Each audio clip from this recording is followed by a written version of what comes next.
আসসালামু আলাইকুম। হাদি ভাই সম্পর্কে আমাদের কিছু ছোট ধারণা আছে। আমরা ভাবছি যে এই জুলাইয়ের আগে তো হাদি ভাইয়ের কেউ চিনতই না, বেসিক্যালি আমিও চিনতাম না। তবে হাদি ভাইয়ের ছোটবেলা থেকে যে জার্নিটা, তার স্পিড আমাদের মধ্যে এখন চলে আসছে, কারণ আমরা এখন ওরে নিয়ে ঘাটাইতেছি। হাদি একটা নাম না, একটা পেশার না, এটা এটা আমাদের জন্য একটা আইকন। আমরা ফলো করতে পারি। এই 2026 আসতেছে, 2026-এর যে বাংলাদেশের পোলাপান, মানে ফলো করার মতো একটা মানুষ হাদি ভাই। বিকজ একটা দেশের মানুষ যদি ওই নিজের দেশটারই ভালোবাসতে না পারে, তাহলে সে মানুষ হয়ে কেমন? সে তো দেশে থাকতে পারবে না। কারণ আত্মমর্যাদাহীন জাতি কখনোই ভালো কিছু করতে পারে না। কারণ সম্মান ছাড়া, মর্যাদা ছাড়া কোনো জাতি ভালোভাবে দাঁড়াইতে পারবে না। তো আমাদের দেশ মোটামুটি 71-এর আগে আমরা জানতাম পূর্ব পাকিস্তান ছিল। তো এখন দেখেন কি একটা বিষয়, কি একটা পরিকল্পনা ভারতের। এই শেখ পরিবারটারে দিয়া বাংলাদেশের ভিতরে মুসলিমদের মধ্যে একটা চক্রান্ত কইরা একটা বড়সড় যুদ্ধ হইল। হ্যাঁ, এখানে পাকিস্তানের অনেক ভুল আছে, এটা আমরা মানি। আর আমরা আমাদের এই ভূখণ্ড 71-এ পাইছি, আলহামদুলিল্লাহ, যেভাবেই হোক পাইছি। কিন্তু আমরা সেই ষড়যন্ত্রটা জানি না যে 71-এর পরে, 71 থেকে 74 যে এই স্বৈরা শাসন কইরা গেছে মুজিব, সেই ব্যাপারটা নিয়ে আমরা কোনো জানি না, জানতেও দেয় নাই আমাদের জাস্ট একটা ভূখণ্ড, একটা জমি দিয়ে দিছে। বিষয়টা এমন যে তুমি একটা জায়গায় বসবাস করো, এটার মালিক আগে অন্য কেউ ছিল, এখন এটার তোমার ঘরটা দিয়ে দিছে, থাকবা তুমি, কিন্তু এটার মালিক এখন অন্যজন, মানে ভারত।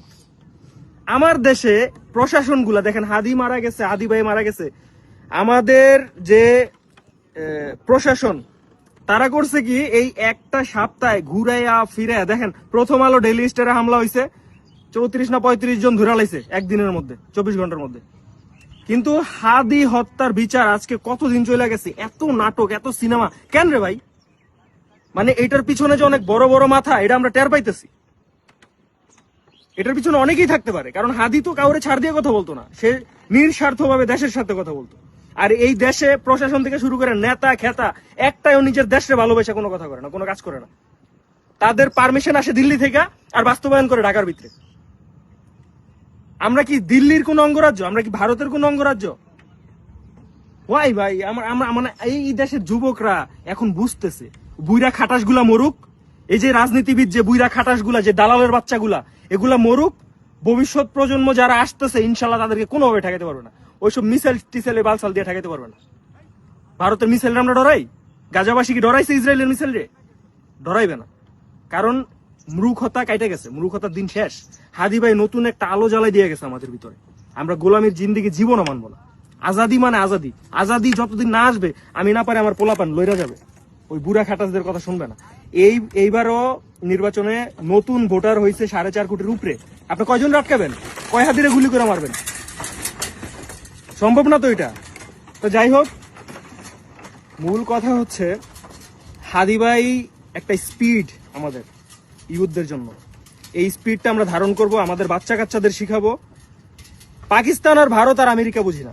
আমার দেশ, আমাদের কথা মতো চলবে। কোনো বাহিরের শক্তি, কোনো ওই ভারত বলেন আর পাকিস্তান বলেন, কারো আধিপত্যবাদ এই দেশে বিস্তার করতে দেওয়া যাবে না।